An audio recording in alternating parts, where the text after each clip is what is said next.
साऱ्यांनी योगदान द्यावे असे नम्र आवाहन मी करतो। आपले मुख्यमंत्री माननीय देवेंद्र फडणवीस साहेब,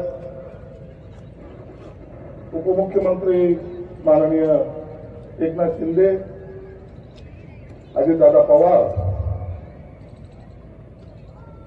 हे या राज्याचा समर्थपणे गाडा चालवत आहेत। आपण पाहिलं असेल गेल्या एक वर्षभरामध्ये लोकसभेची निवडणूक असेल, विधानसभेची निवडणूक असेल, इतर आंदोलनं असतील, या सर्व बाबी हाताळताना प्रशासनाची सुद्धा थोडी दमछाक झाली होती। परंतु त्यापूर्वी सुद्धा या सरकारने अनेक योजना या जिल्ह्यासाठी नव्हे तर महाराष्ट्रासाठी दिलेल्या आहेत। आपण पाहत असाल, मुख्यमंत्री माझी लाडकी बहीण योजना असेल, अबालवृद्ध असतील, विद्यार्थी असतील, पालक असतील, या सर्वांना काही ना काही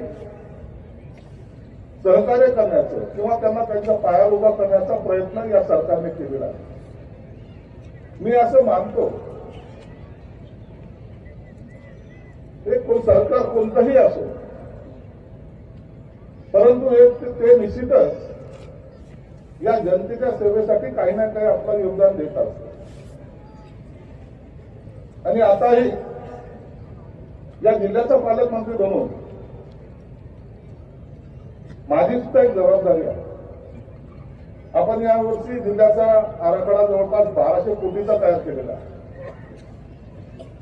या जिल्ह्याला एक आगळं वेगळं महत्व आहे। ही मराठवाड्याची उपराजधानी मानले जाते। या ठिकाणाहून अनेक घटना या महाराष्ट्राच्या राजकारणावर प्रतिबिंबित होत असतात। म्हणून सर्वात जास्त जबाबदारी या जिल्ह्याची आहे। या जिल्ह्याला वेगवेगळ्या पार्श्वभूमी आहे। अजंठा वेरूळ सारख्या लेण्या या ठिकाणी आहे, मकबरा आहे, नाथाचं प्रचंड स्थान आहे।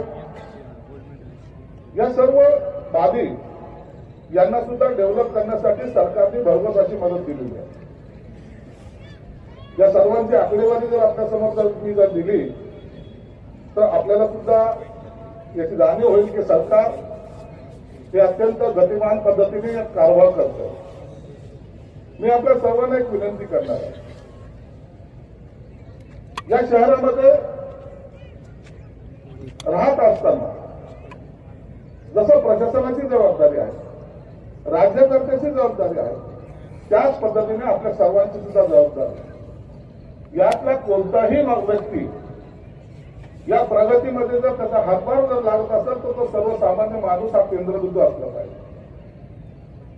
मी पालकमंत्र्यांच्या झाल्यानंतर त्यांच्या प्रशासनाला सुद्धा एक विनंती केलेली आहे, हा आपला जिल्हा हा महाराष्ट्रामध्ये अग्रगम कसा असेल, चांगले कामं त्याच्या हातून कशी घडतील आणि या जिल्ह्याचं नाव संपूर्ण महाराष्ट्रामध्ये आदराने कसं घेतलं जाईल, हा माझा प्रयत्न राहणार आहे। म्हणून आपण या जिल्ह्यामध्ये सर्व जाती धर्माच्या लोकांना एकत्रित करू।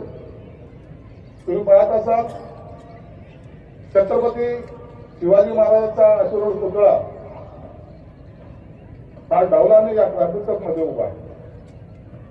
छत्रपती संभाजी महाराजांचा पुतळ्याचं काम हे या भागामध्ये सिडकोच्या भागामध्ये चालू। भडकल गेटला डॉक्टर बाबासाहेब आंबेडकरांच्या पुतळ्याचं काम चालू आहे। अण्णाभाऊ साठेंच्या पुतळ्यांचं काम चालू आहे। या सर्व महामानवाला या शहरामध्ये स्थापित करण्याचं कारणच एवढं आहे की आपण त्यांच्यापासून प्रेरणा घेतली पाहिजे। हे प्रेरणा देण्याचं काम निश्चित आपण सर्वजण करत आहात। या शहरामध्ये या मधल्या काळामध्ये अनेक मोर्चे आंदोलन झाले, त्याचा परिणाम निश्चित आपल्या शहरावर झालेला आहे। आपलं शहर हे एखादी घटना या ठिकाणी जेव्हा घडते, एखादी दंगल होते किंवा एखादा मोर्चा निघतो, याचा परिणाम पूर्ण महाराष्ट्रामध्ये उमटतो। म्हणून आपल्याला सुद्धा एक वेगळा सांगण्याची गरज नाही. या पोलीस दल असेल, प्रशासन असेल, यांना जो काही फ्रीडम ज्याला म्हणतात तो देण्याचा आपला प्रयत्न राहील. हे सरकार जेव्हा स्थापन झालं, मी कोणी एका पक्षाचं समजत नाही, तर हे आपल्या सर्वांचं आहे, आपल्यासाठी आहे आणि म्हणून आपल्या सर्वांचं सहकार्य त्या सरकारला अपेक्षित आहे. तुम्ही जे जे काही सहकार्य करा, निश्चित आपला हा महाराष्ट्र, आपला हा जिल्हा अग्रेसर बनत जाईल. आज आपल्याला देशाच्या पंतप्रधान माननीय नरेंद्र मोदी साहेबांनी अत्यंत भरीव असं योगदान या महाराष्ट्रासाठी दिलेलं आहे. महाराष्ट्र आज आपला 1 नंबरवर आहे आणि तो असाच राहावा हे आपल्या सर्वांची इच्छा आहे. दावोसमध्ये गेल्यानंतर जी काही गुंतवणूक या राज्यात आली त्याचा बहुतेक गुंतवणूक ही आपली डीएमआयसी मध्ये आली. जवळपास 72,000 कोटीचा प्रकल्प या डीएमआयसी मध्ये येत आहे.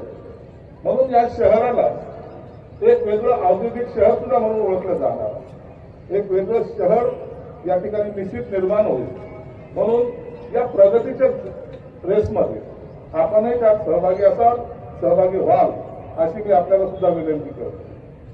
पोलीस कर्मचाऱ्यांच्या बाबतीमध्ये सुद्धा मी आयुक्ताला सांगेन, तुम्ही चिंता कशी करू नका, कोणत्याही वाहनाची किंवा कोणत्याही गोष्टीची कमी पडता कामा.